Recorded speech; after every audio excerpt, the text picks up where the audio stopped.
আজকে শেয়ার করব একটা হেলদি রেসিপি চিড়ের পোলাও। আর তার জন্য লাগবে চিড়ে তো অবশ্যই।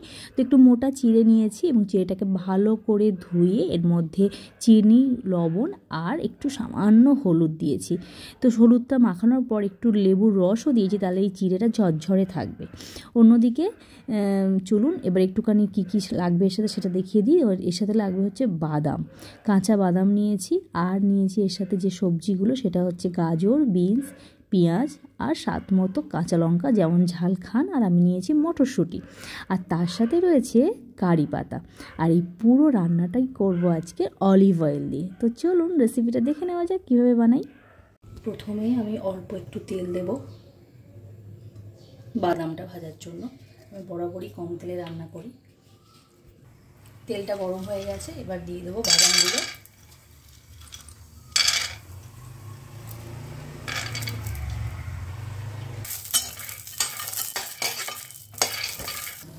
বাদামগুলো ভাজা ভাজা হয়ে গেছে, এবার বাদামগুলো তুলে নেব।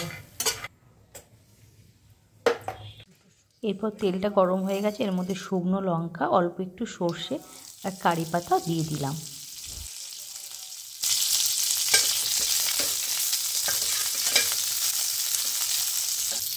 এর মধ্যে দিয়ে দিলাম পেঁয়াজ।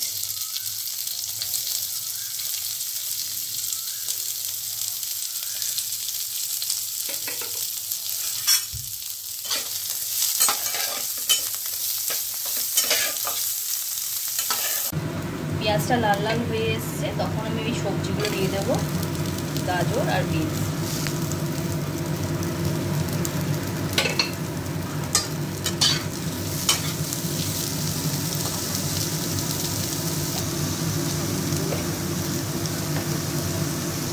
স্বাদ মতো লবণ আর দিয়ে দেবো একটুখানি হলুদ।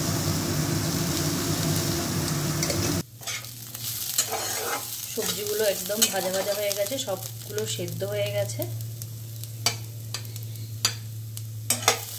তো চলো এরপর চিড়েটা তুলে দেবো।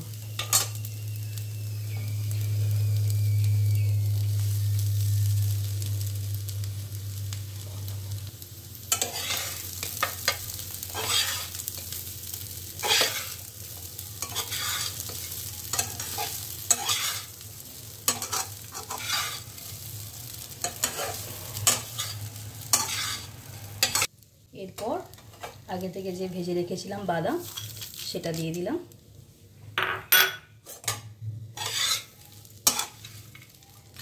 এরপর দিলাম একটু কাজু কিশমিশ, আর সব শেষে নামানোর আগে বাড়িতে বানানো ঘি রয়েছে, সামান্য একটু ঘি দেব। সেটা আপনারা মনে করলে নাও দিতে পারেন। এটা খুব হেলদি একটা ব্রেকফাস্ট। একটুখানি ঘি দিয়ে দিয়েছি এর মধ্যে আমি, সুন্দর একটা কালার চলে এসছে। তো চলুন এবার খেয়ে নেওয়া যাক। ভিডিওটা কেমন লাগলো অবশ্যই আমাকে কমেন্টস করে জানাবেন। আর ভিডিওটা যদি ভালো লেগে থাকে তাহলে অবশ্যই লাইক করে দেবেন। তো দেখা হবে নেক্সট ভিডিওয়। চলো টাটা, বাই বাই।